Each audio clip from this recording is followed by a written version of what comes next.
Indo-British Advanced Pain Clinic, Noppimayam Surgery Duram. For appointments 9155 15563.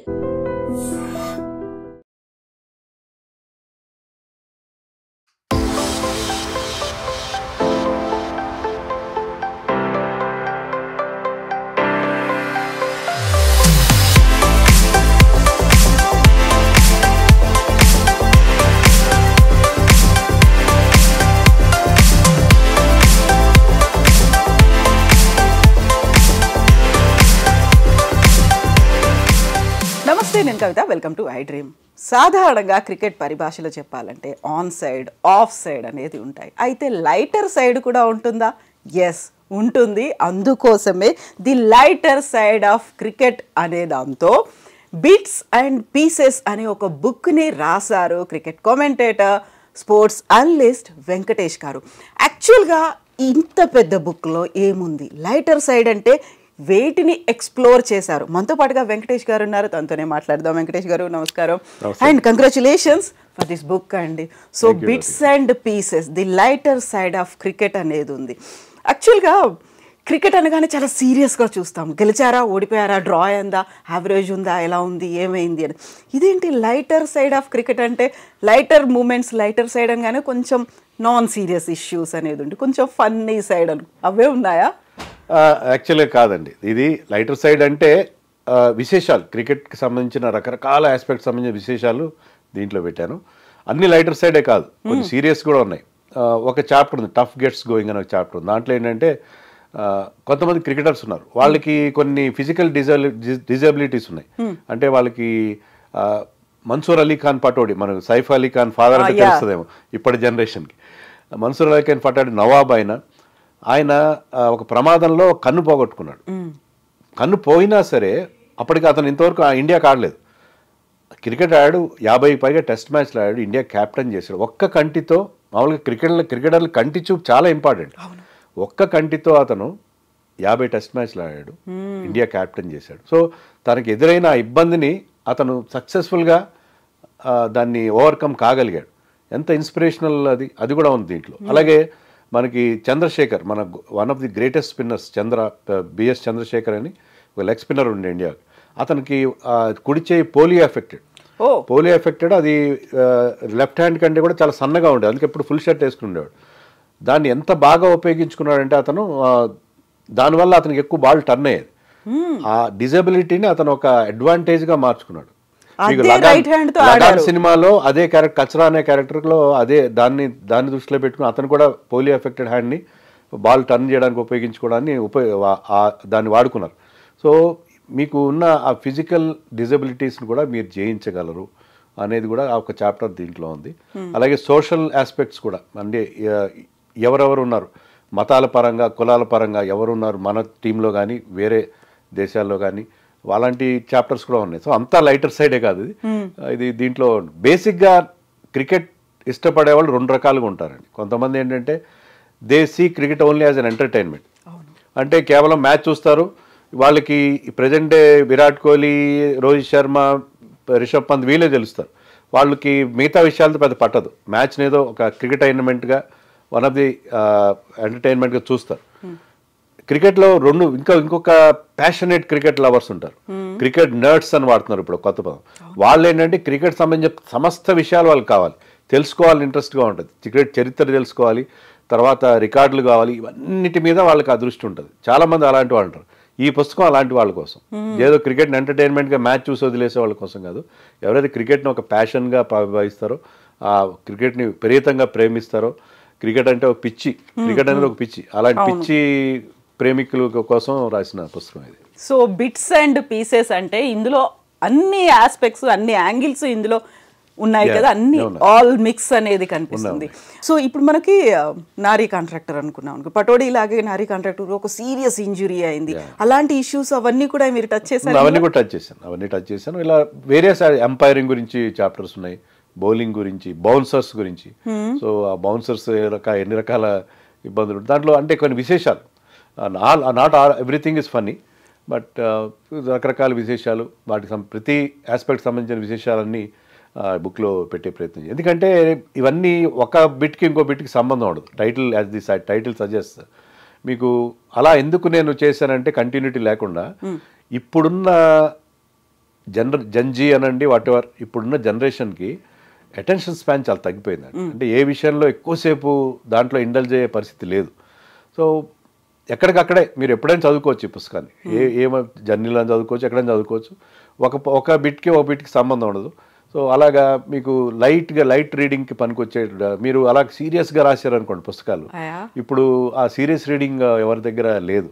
So ఇది ఇప్పుడున్న modern జనరేషన్కి పాత విషయాలు తెలియజేస్తూ అట్ ది సేమ్ టైం వాళ్ళకి ఆ నాలెడ్జ్ ఇంప్రూవ్ చేసే పరిస్థితిలో చాలా సంవత్సరాలుగా ఇది జరుగుతుంది. ఎందుకంటే ఇట్ ఈస్ బేసికలీ కంపైలేషన్, అన్నీ చాలా సేకరించి రకరకాల పుస్తకాల నుంచి, లేకపోతే టీవీలో ఏదో మ్యాచ్ అవుతున్నప్పుడు ఏదో ఒక విశేషం జరుగుతుంది, దాన్ని ఇమీడియట్గా దాన్ని నోట్ చేసుకుని దాని నుంచి చేస్తుంది అనమాట. సో ఇది కంపైలేషన్ చాలా టైం పడుతుంది.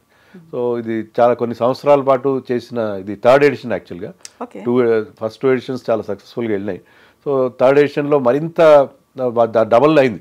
చాలా రోజుల నుంచి గ్యాప్ వచ్చింది. ఆ గ్యాప్లో చాలా ఎక్కువ ఈ బిట్స్ సేకరించి దాంట్లో అన్ని చేర్చడం జరిగింది. సో ఇప్పుడు మేము యాజ్ రీడర్స్గా చదువుకోవాలంటే దాన్ని బిట్స్ అండ్ పీసెస్గా కూడా చదువుకోవాలి. బిట్స్ అండ్ పీసెస్ గా ఇక్కడే స్టార్ట్ చేయాలి, ఇక్కడ ఎండ్ చేయాలి, అలా కూడా ఏం లేదు. నచ్చిన ఆస్పెక్ట్, మీరు కోహ్లీ ఫ్యాన్ అయితే కోహ్లీ మీద ఒక చాప్టర్ ఉంటుంది, రోహిత్ మీద ఒక చాప్టర్, సచిన్ మీద, గంగూలీ మీద, అలా అందరు రకరకాల క్రికెటర్స్ మీద కూడా, డాన్ బ్రాడ్మెన్, వీళ్ళే కాకుండా great players like Don Bradman మీద, అలాంటి వాళ్ళ మీద కూడా చాప్టర్స్ ఉన్నాయి.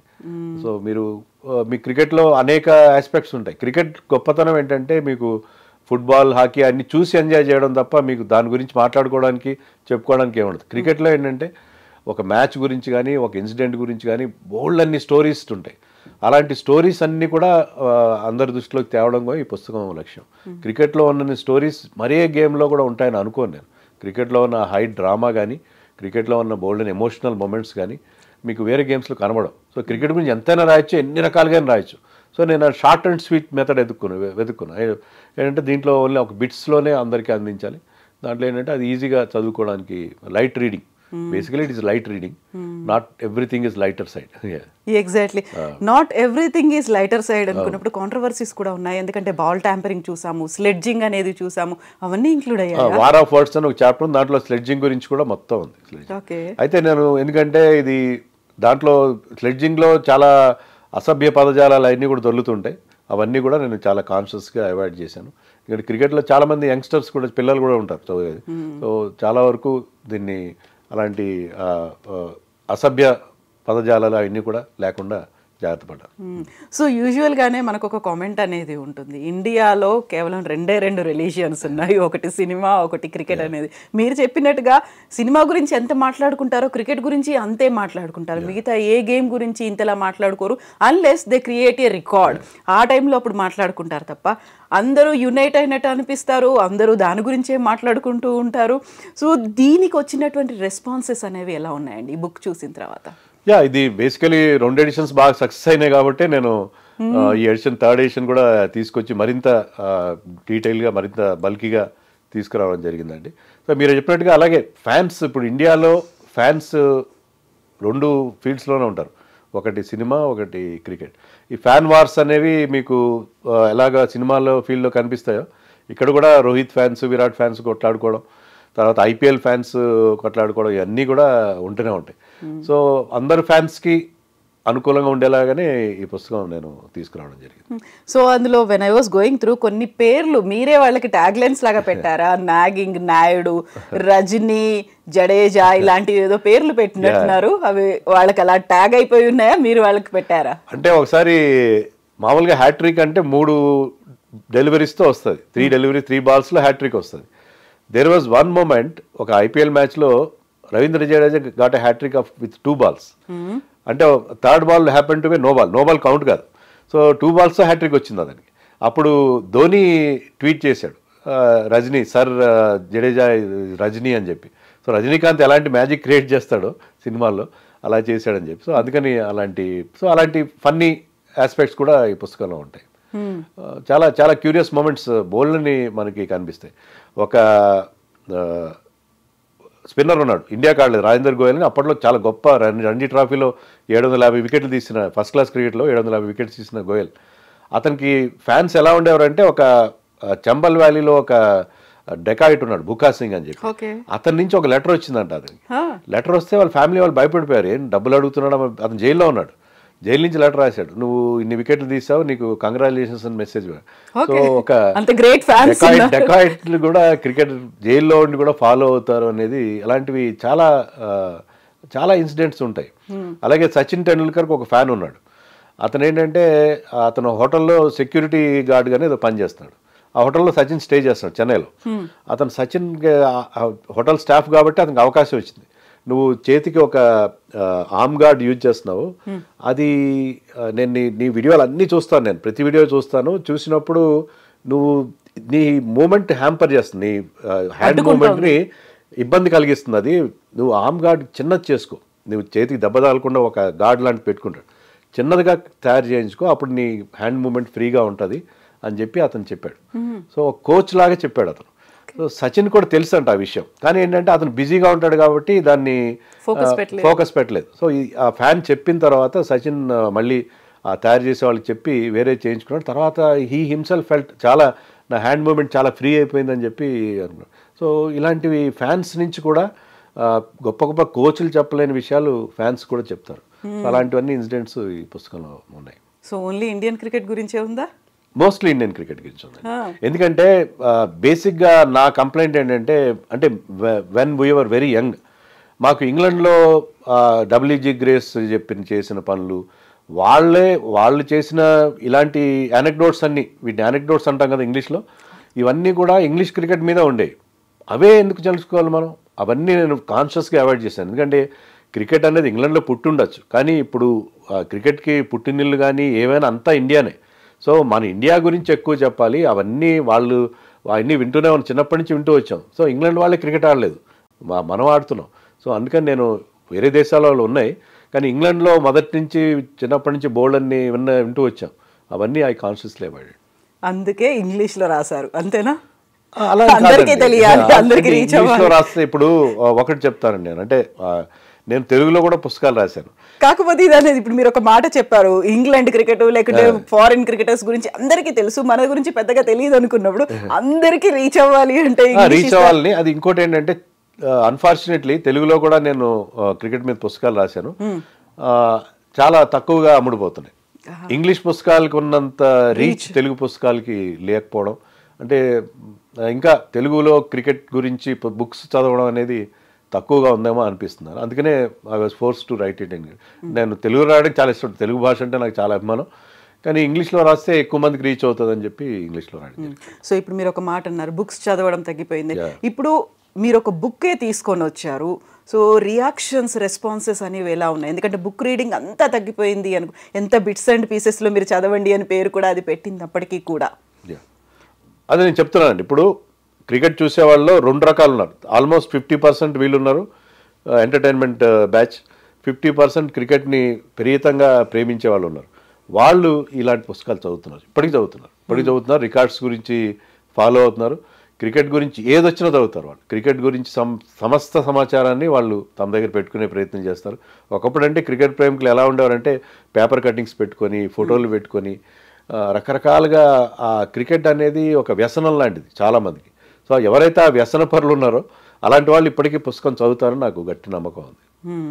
సో ఏదైనా ఏజ్ టార్గెట్ అట్లాంటిది ఏదైనా పెట్టుకున్నారా? ఏమీ లేదు కదా అసలు. అన్ఫార్చునేట్లీ ఏమవుతుందంటే, ఏజ్ టార్గెట్ పెట్టుకోవాలంటే ఇప్పుడు 25 to 35 గ్రూప్నే పెట్టుకోవాలి. కానీ because of my age and నేను నా దృష్టితో చూస్తాను కదా రచయితగా, నాకు నచ్చవే ఉంటాయి, పాతవే ఉంటాయి. సో పాతవి చాలా ఉంటాయి దీంట్లో. సో అది కూడా ఉండనండి, పాత విషయాలు కూడా తెలుసుకోవాలి. చాలా మందికి ఇప్పుడు సునీల్ గవాస్కర్ గురించి అందరికీ తెలుసు. సునీల్ గవాస్కర్ బోల్డ్ సెంచరీలు చేశాడు, బ్రాడ్మన్ రికార్డ్స్ ఓవర్టేక్ చేశాడని తెలుసు అందరికీ. కానీ సునీల్ గవాస్కర్ స్వయాన భావమరిది, అతని కాంటెంపరీ గుండప్ప విశ్వనాథ్ గురించి చాలా మందికి తెలియదు.